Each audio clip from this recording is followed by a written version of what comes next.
Hello again, RP Plus members. This is Dr. Jacob Reed with you, bringing you the second lecture in a series on athlete monitoring. And today we're going to cover the how.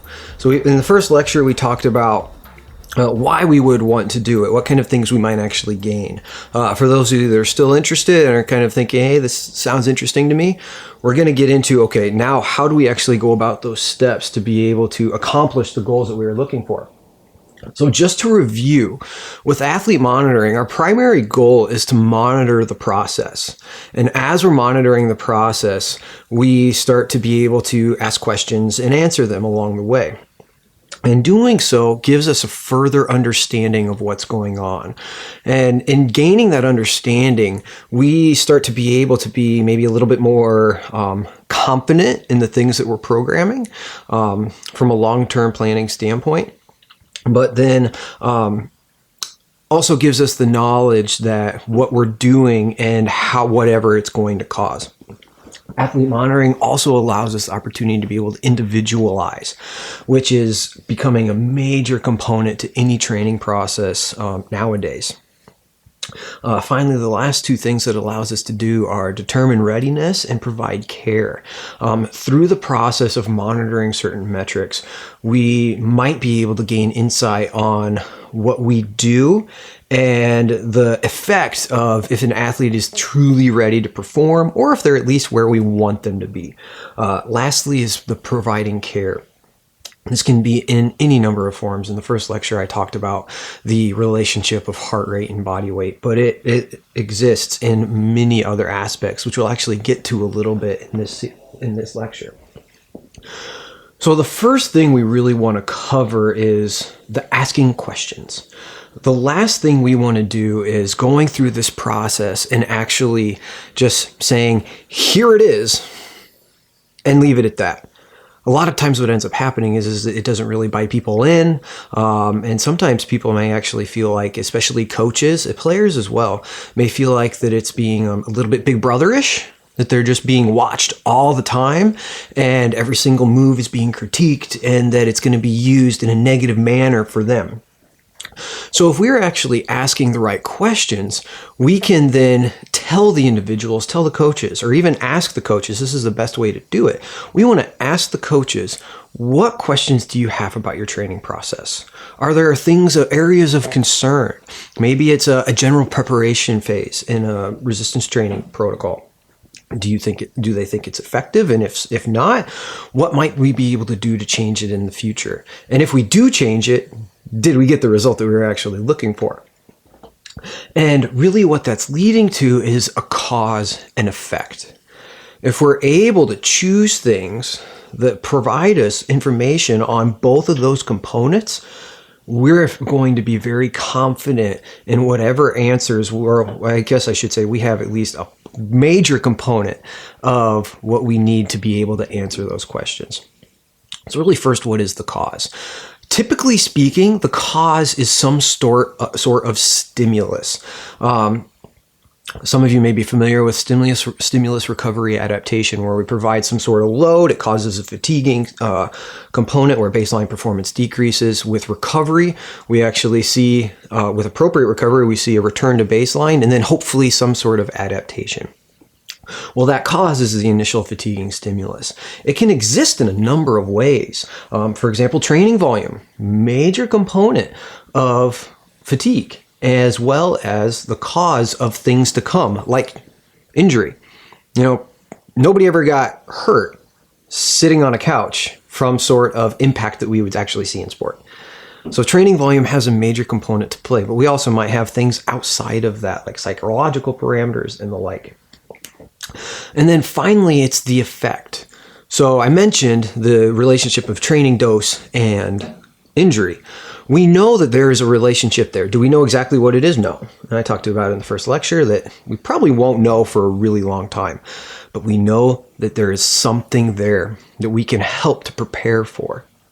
Additionally, if we have a training dose, we might see it like something like maximum recoverable volume and the volume landmarks. They're going to change over time. And so if we know, okay, the cause is our volume going into it, the effect is going to be how those change over time. So there's multiple different ways to look at this that we're going to go through.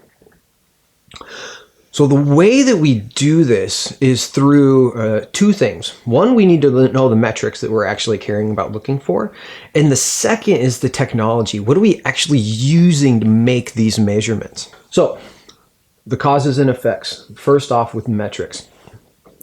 I have 5 listed here.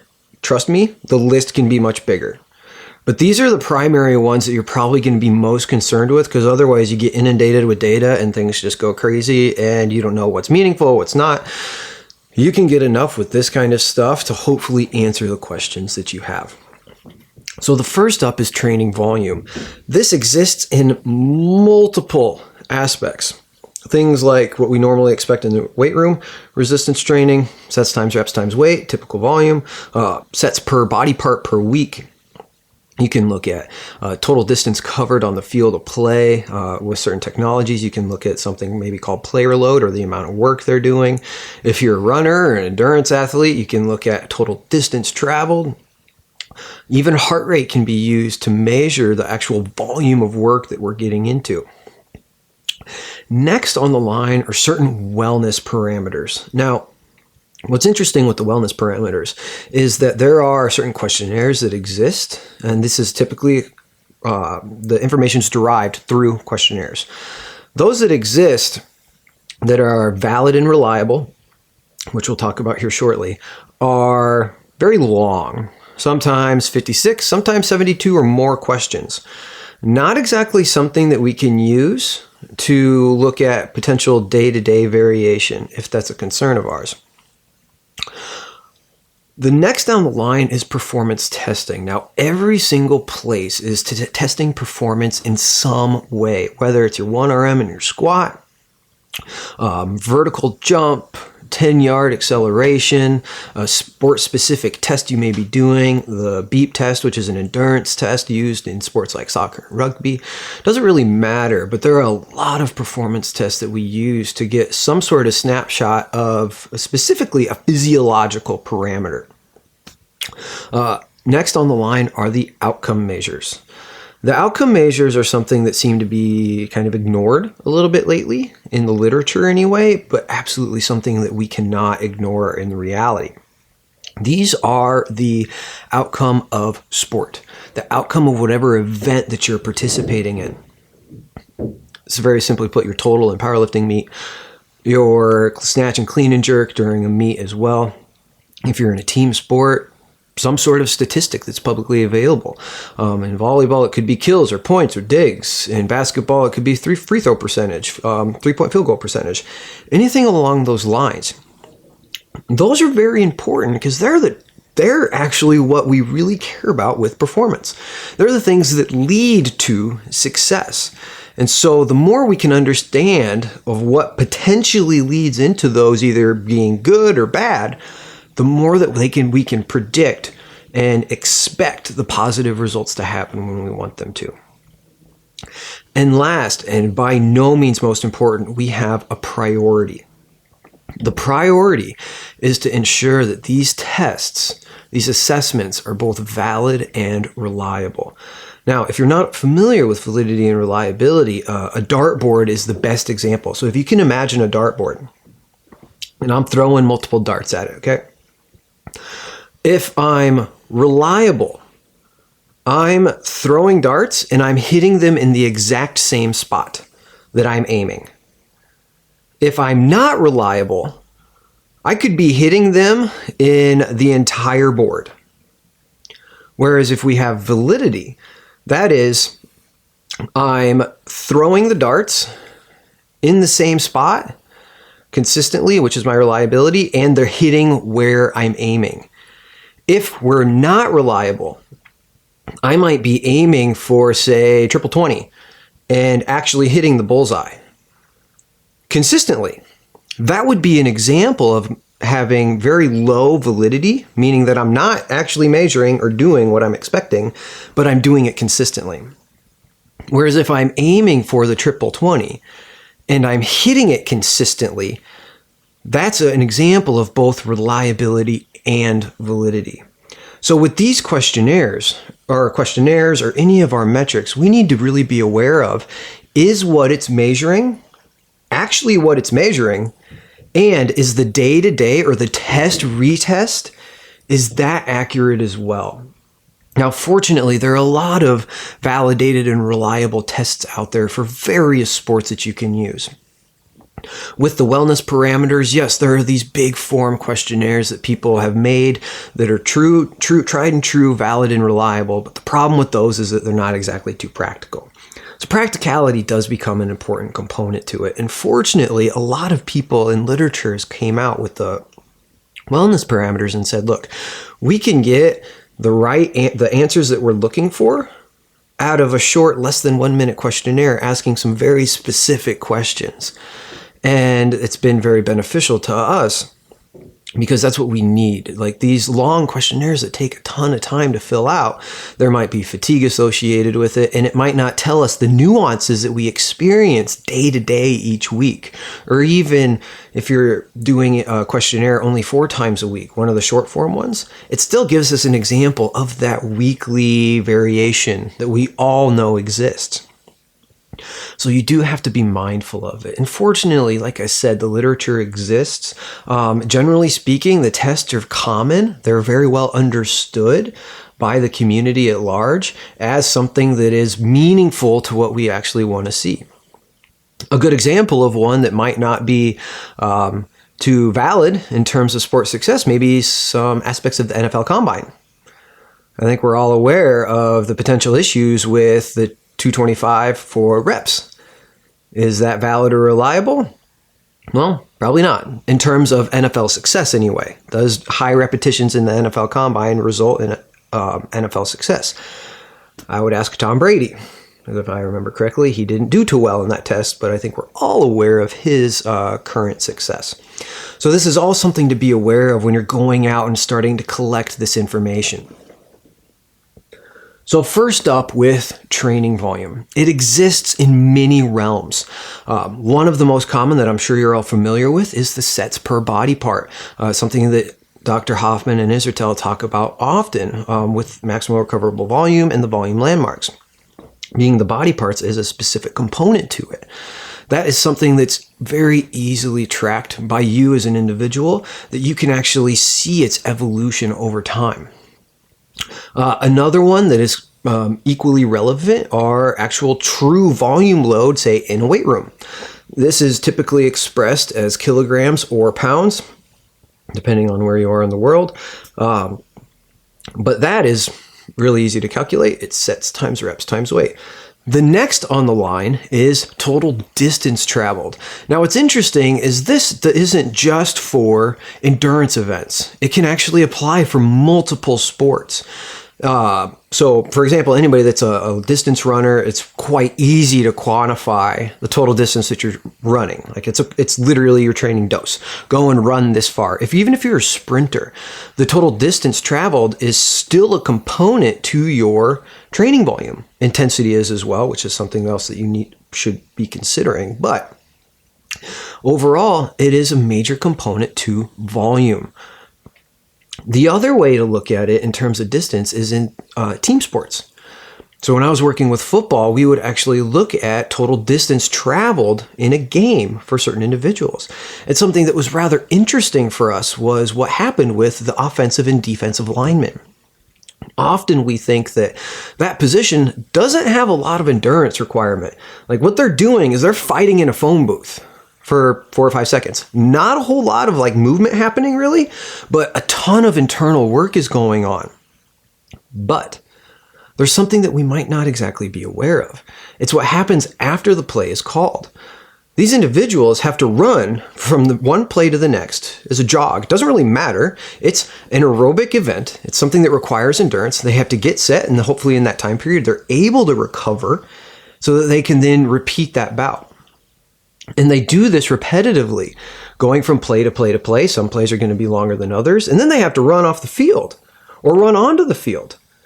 So at the end of a game, you might have an individual that's traveled anywhere from 3,000 to 5,000 yards as an offensive or defensive lineman, which is a value that we absolutely cannot ignore when it comes down to actually prepping somebody for play. So yes, what is actually relevant to the outcome of sport is what they're doing in the trenches. But it's not everything. They have to be able to get there and recover and do that repetitively, play after play after play, game after game after game. Another one that I don't have on here is speed. It's kind of a measure of volume, but it goes into distance in a rather unique way. So one thing that we need to be aware of with speed is how far, so the total distance people may be traveling at certain velocities.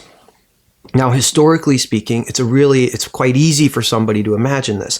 Let's say you have a team. In the first lecture, I talked about what we expect out of, say, transitioning from summer conditioning into preseason, with that 8 to 20 hour increase, and how the total volume of work might actually increase by fourfold. Well, not only does the total volume of work increase fourfold, but the total volume of high-speed running might as well. And volume of high-speed running is very, very related to things like soft tissue injuries, hamstrings especially. And anybody that's done any sort of repeated sprint test, like repeated 200s, after a period of maybe not being totally ready to do it, understands the risk that might happen when you're doing repeated 200-meter sprints or anything that has a high velocity and some distance component for multiple reps. Eventually, you get to the end, and if we ever see a hamstring strain happen, when does it happen? Well, it's happening at the end of that event or that conditioning session, and they may fall. Well, it's too high of a dose. It's too much dose at too high of a speed too quickly. So distance is in multiple components to it. Now, that kind of information, obviously, if you were really interested in the total number of yards traveled at certain speeds, which certain technologies can provide, can be expensive. However, it's also quite logical to say, well, I've programmed 8 200-meter sprints, and they're supposed to go all out. Okay, now we have 1,600 yards of all-out sprinting, and they've not done any leading up to this point, or maybe they've only done 400. So your programming can provide you that kind of information, hopefully make it so you can make that nice and gradual increase in training volume from both aspects. The other one is an athlete load. I have it quote unquote here because it exists in multiple different aspects. Certain technologies might call it something like player load. There's another way to measure it by something called heart rate load, where we take certain heart rate monitoring devices that'll actually quantify the total the total time spent in certain heart rate zones. So time spent 50 to 60% of heart rate max, 60 to 70, 70 to 80, 80 to 90, 90 to 100. We can then take that value, that total duration, and multiply it by some factor. The traditional way is just a 1, 2, 3, 4, 5. So if you're 10 minutes at 50 to 60, multiply it by 1. 10 minutes at 60 to 70, multiply it by 2, so on and so forth. Add everything together. That's the amount of load that the body is internally experiencing during that training session.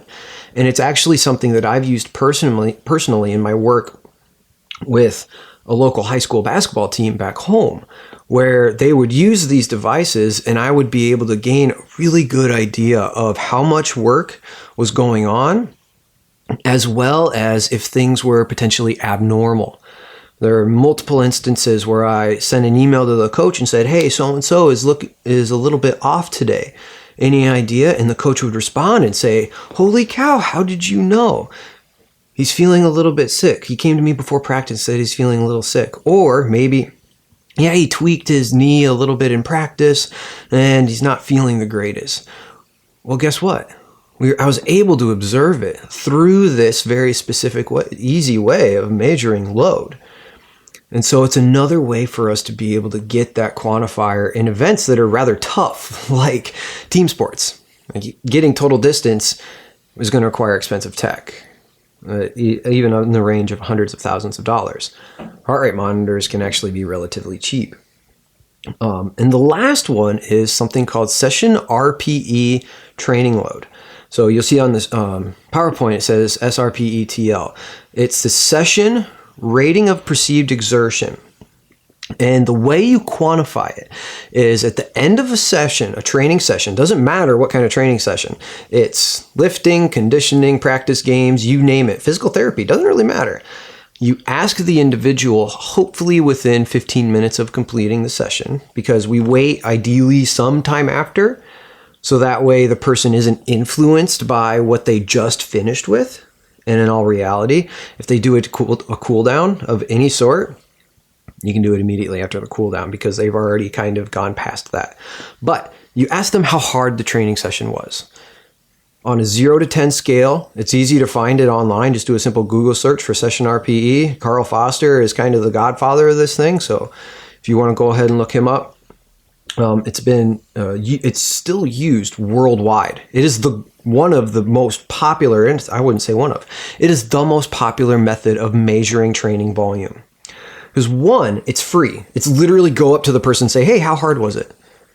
And they can pick on a scale, 0 to 10, it was a 5, hard. Was 5 is hard on the scale. And then you take that value and multiply it by the total duration of the session. And if you do that day in and day out, you're able to then get an idea of how much volume is actually occurring, what the athlete is actually doing. Because one of the ways that we need to be able to measure training volume is something called an internal and external volume. So internal being how hard the body is working, whereas external is the output, like how far are they going? How hard are they working to get a certain distance, to do a certain amount of work? Session RPE gives us a kind of nice balance between the two because you have their perception, what they thought of the session, but then you also have the total duration, which is kind of a external quantifier. The thing with session RPE is that an athlete, and you can imagine anybody that's sitting here thinking is probably like, well, what if the athlete doesn't trust me? Or what if they're just going to lie? Sometimes they do. It's a fact. They do. But guess what? If you're able to develop trust with the individual, that they know they can go to you and say, hey, today was awful. It was a 10. Or today was super easy, and maybe they knew coaches wanted it to be really hard. If they know they can go to you and say that and not have a negative repercussion, you gain their trust and they're bought in. Two things that I'm hopefully going to keep repeating that you cannot ignore. And so with that method, the session RPE training load, we get this total training volume. On top of that, it allows us to quantify things like weightlifting, conditioning, practice, games. As you can imagine, say if you have 2 times training in a day, you do a weight training session in the morning and then you do practice in the afternoon. Happens a lot. How do you quantify the total work done in a single day? Because in the weight room, you have sets times reps times load. It's volume, expressed as pounds or kilos. And then at practice, you might have total distance or some sort of player load. They don't exactly stack nice and neatly if you're trying to express it in a graph of some sort. Session RPE provides this for us. It's considered a global quantifier.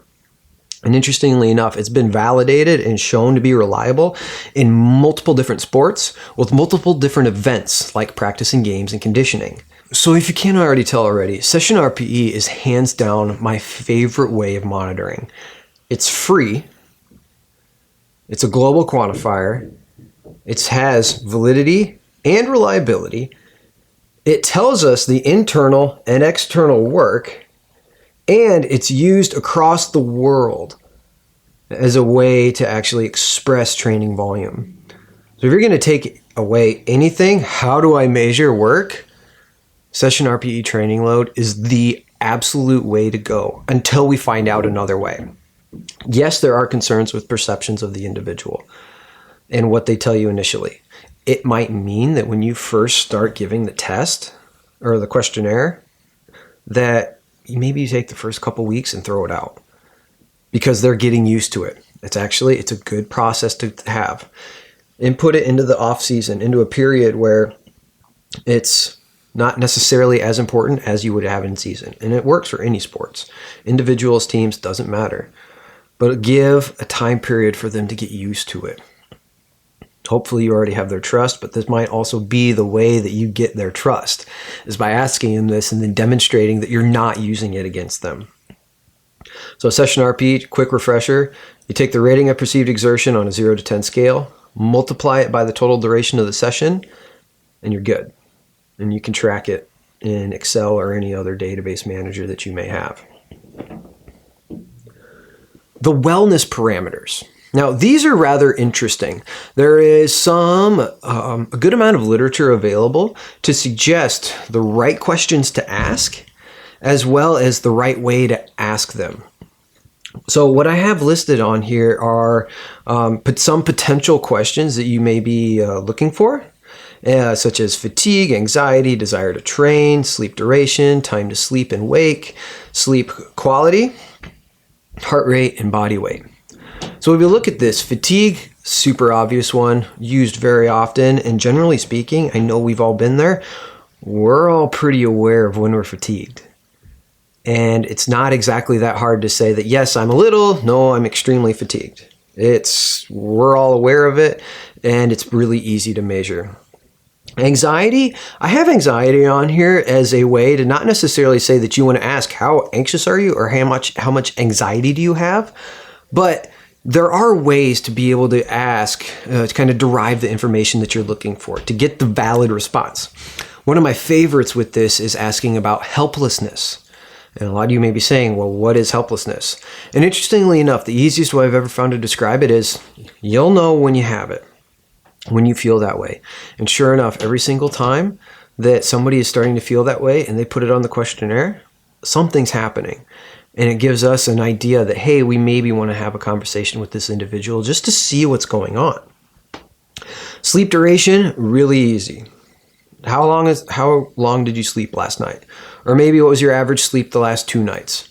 Anything along those lines works. 4 hours, 6 hours, 10 hours, 12 hours, 1 hour, doesn't matter. Everybody is pretty easy able to quantify that. The next one down, it can be kind of difficult.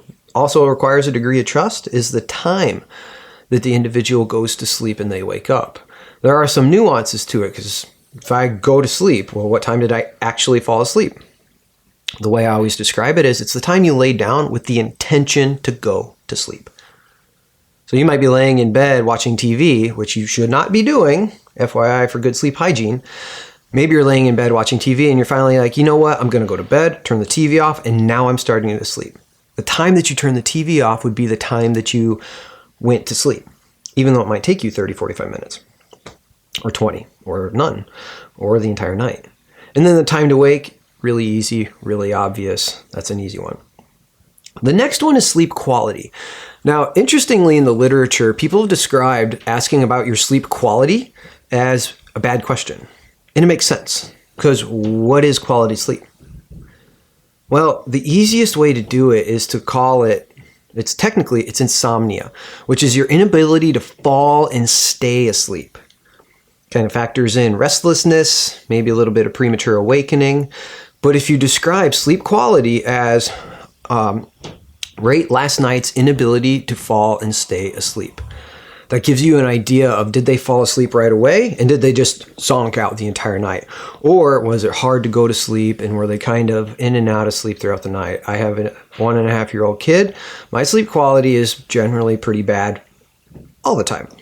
I'm waking up in the middle of the night. At the very least, if he's crying, I'm going to wake up and hopefully he falls right back asleep. But that's kind of beside the point.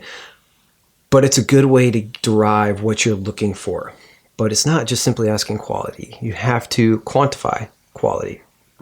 The next one is heart rate.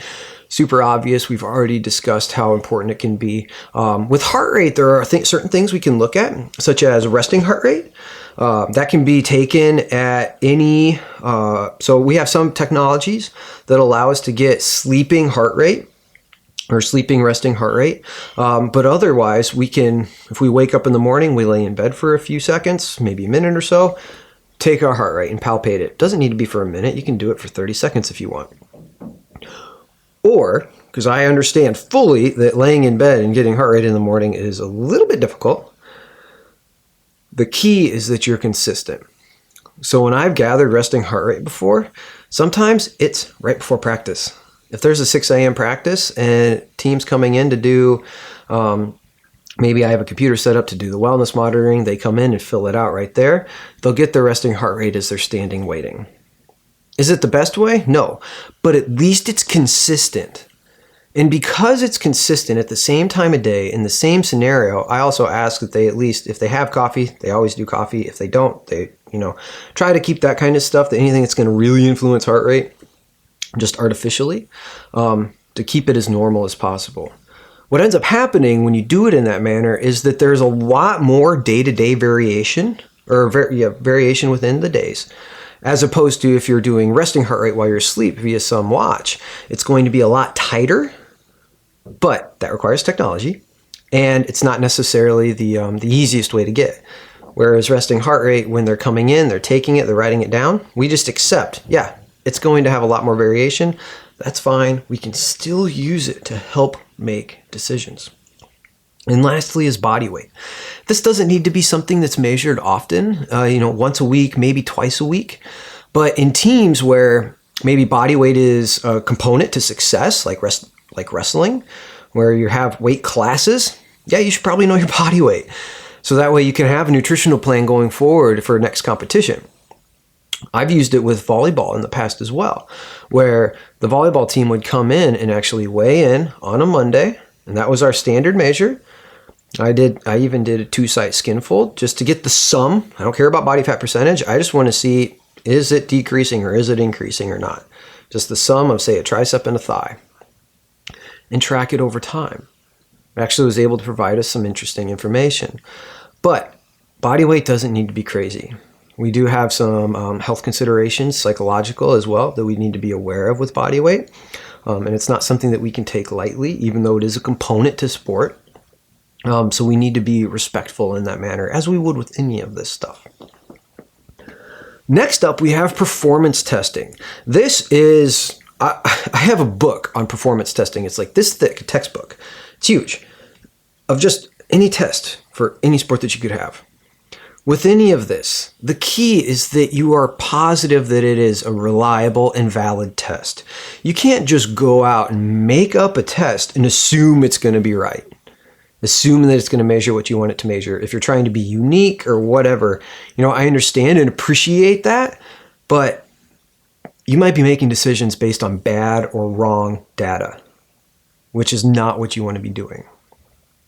So with performance testing, it can be things such as repetition maximums, like we see with the volume landmarks, speed, agility, aerobic or anaerobic endurance, or sport-specific tests.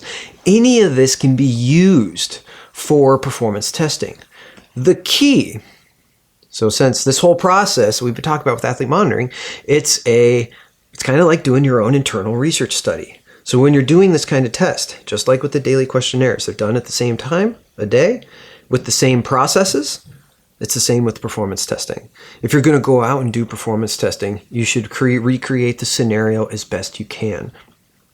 I did a study on mental toughness and physical training, and one of the components of it was that individuals did a beep test, which is around 22 meters, back and forth to a tempo. Well, a component of that was we did it in the same gym, and that nobody was allowed to give encouragement. The gym was quiet.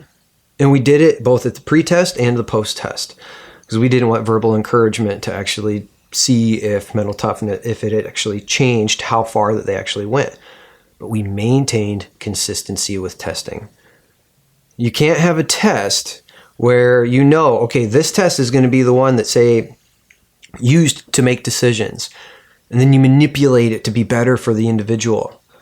There are some considerable ethical considerations that you kind of have to ask yourself if it's really, truly worth doing for you. So something as simple as grabbing a 10-pound plate and hiding it under your shirt to weigh in, to have a higher weight.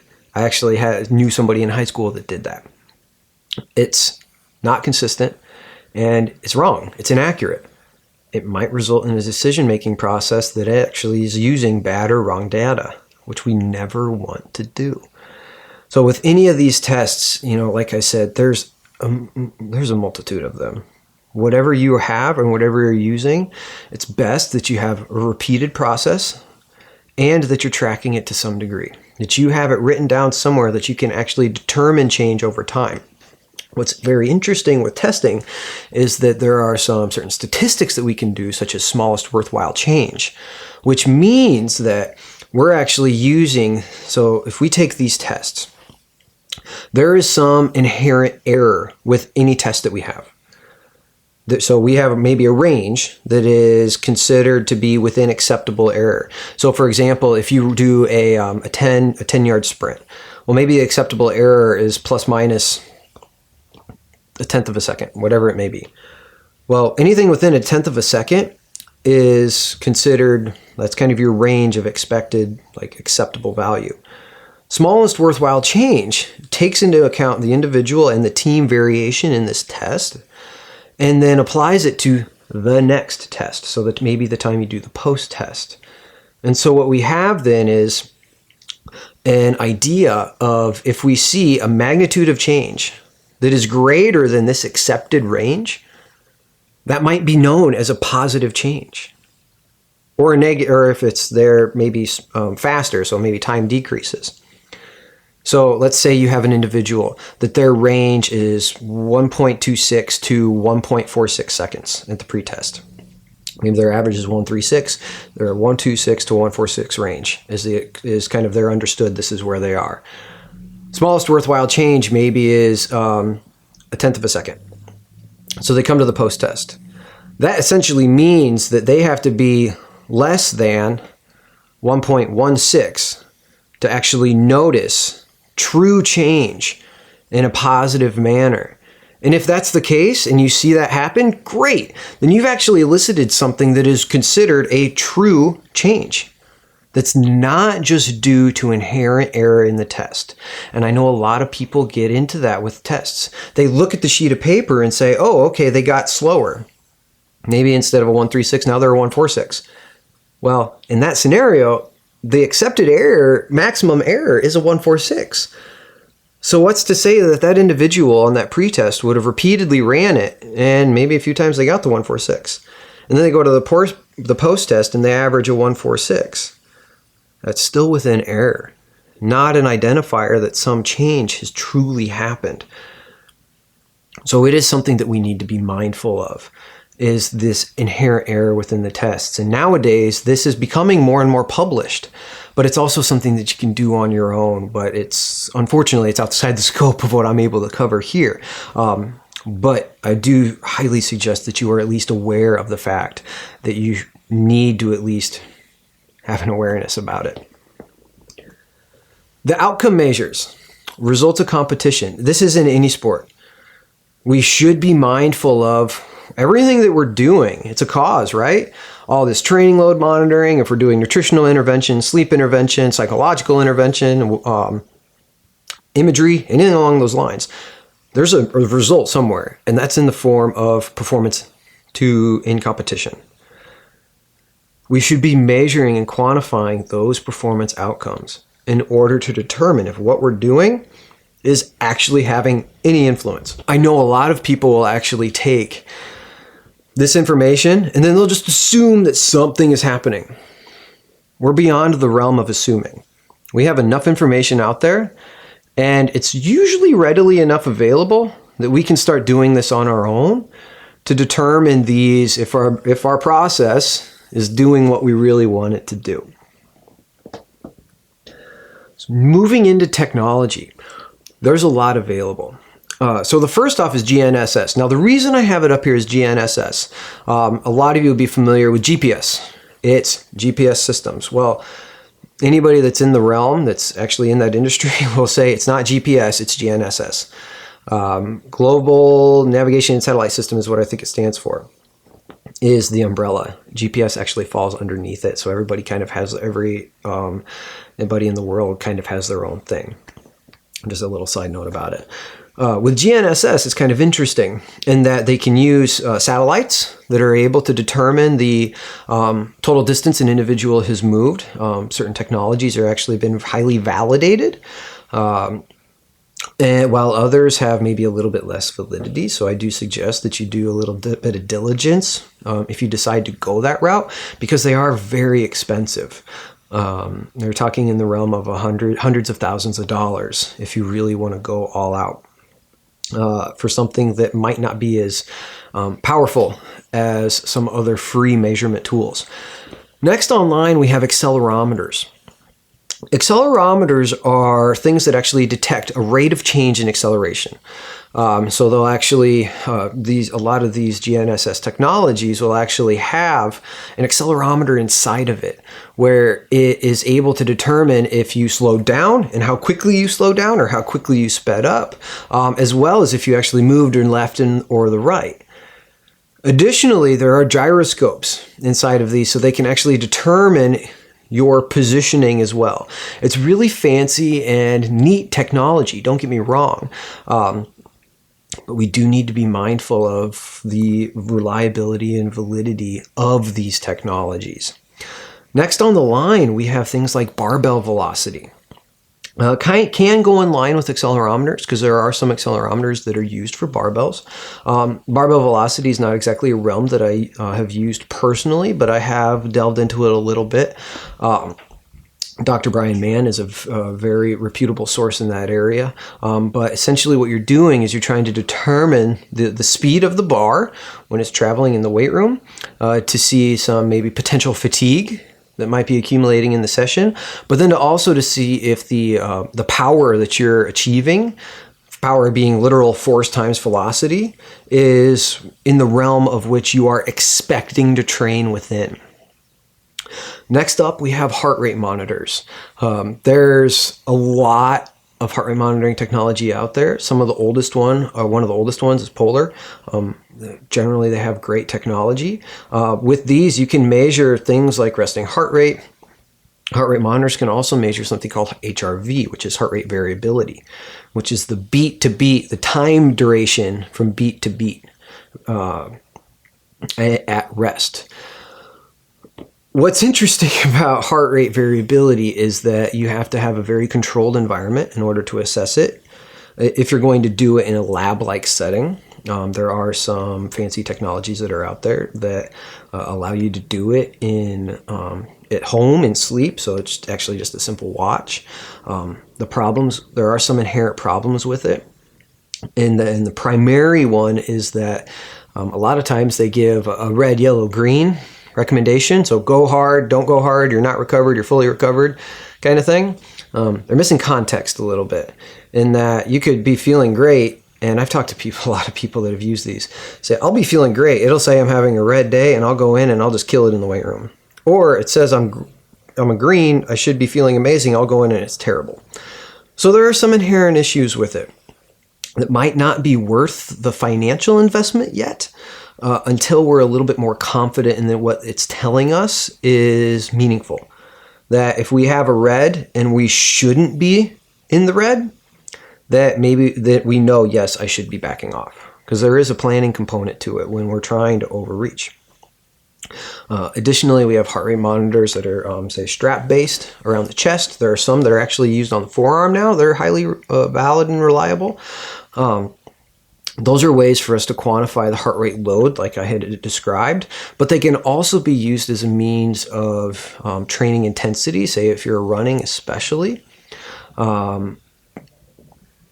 But another way that the heart rate can be used in these heart rate monitors is if we're looking at the relationship between the internal and the external. So if we have, say, a heart rate load, how hard the heart worked, and we know that maybe they traveled 1,000 yards in a practice. So how hard the heart worked, how far they traveled, internal and external. And then over time, we see the same heart rate load, but they travel further. Well, that's a positive enhancement. So the heart didn't have to work as hard. The heart worked the same, worked just as hard to do more. Alternatively, heart works just as hard, but now they do less. That might be something indicative of potential maladaptation, or if the body's not recovered, and especially if we see it repeated over a few days, might be something that warrants change. Next online, we have the fancy watches, which are becoming incredibly popular now. The fancy watches are a huge financial investment that I truly do wonder if are worth it, to be perfectly honest. And by fancy watches, I mean those that are they have an internal heart rate monitor. They're measuring like resting heart rate. Some of them measure HRV. Some may be measuring sleep, steps, that kind of stuff. A lot of times they don't necessarily tell you anything. Just, okay, there's the data and nothing happens with it. Or there's no real long-term assessment of what's going on. Some are trying, don't get me wrong, some are actually trying, but it's a significant financial investment. And so when you're looking at that kind of stuff, I highly suggest you ask yourself, is what this is telling me, one, has the technology been around a while? So the wrist-mounted heart rate monitors, they're getting better, but when you're exercising with that, the heart rates are off. They're not the greatest in terms of reliability and validity, unlike what we would see with something maybe on a forearm or in the chest. When you're sleeping, they're great. Totally good. But that's an inherent issue. So if you're going to use it for exercise and you're moving around a lot, like if you're crossfitting and you're throwing your arms around and there's a lot of potential movement, it might not be the best choice. So really you have to ask yourself, honestly, with any of these, is it going to provide a meaningful impact on my training in a positive way that is worth the financial investment? Which is why I included the last two things, the rating of perceived exertion and the questionnaires. These have already been discussed, and they are forms of technology, and especially how we can implement them through things like Google Forms instead of using paper. But they're free. They're valid, they're reliable, and they can provide us just as much important information as the other technologies do. So if there's anything you get out of this, it's question technology. Always question, is it reliable? Is it valid? And if the cost is worth the investment. If not, maybe consider going to the free things first, seeing if they answer the questions that you're trying to answer. And if they do, great, keep doing it. But if you run into a scenario where like, you know what, I do need a little bit more technology. I already have my monitoring process in place. I'm using free stuff that's easy to collect and it's actually providing me something meaningful. But now I have another question that's not exactly answerable through these methods. Then totally, absolutely start to look at the investment, but keep all those considerations in mind as you do. Again, I cannot reiterate enough that the technology must be valid and reliable. I know I'm kind of beating it into the ground, but it's true. Because if it's giving you something bad, if it's giving you bad data, so if it's telling you one thing that's not the truth, you're going to make a decision on something that's wrong. And at the end of the day, that's not good for you or the athlete. So always be cautious of that. And like I said, if not, take the results with a grain of salt. If it's a new technology and it has a lot of promise, but you're not exactly 100% certain, hopefully you have other tools in your toolbox, meaning other pieces of monitoring technology, like session RP, like questionnaires, heart rates, anything like that. They're going to help to add context to whatever the new technology is providing.